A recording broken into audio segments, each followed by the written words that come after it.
Dahil sa sobrang yabang niya. Huwag nyo nang alalahanin niya, may pantubos naman ang tatay niyan. Milyonaryo yan eh. Huwag naman ganun. Kahit pa paano nakakaawa.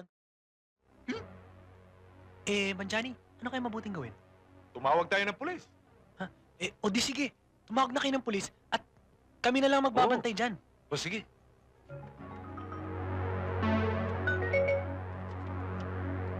Pare, may lumabas na mama, oh.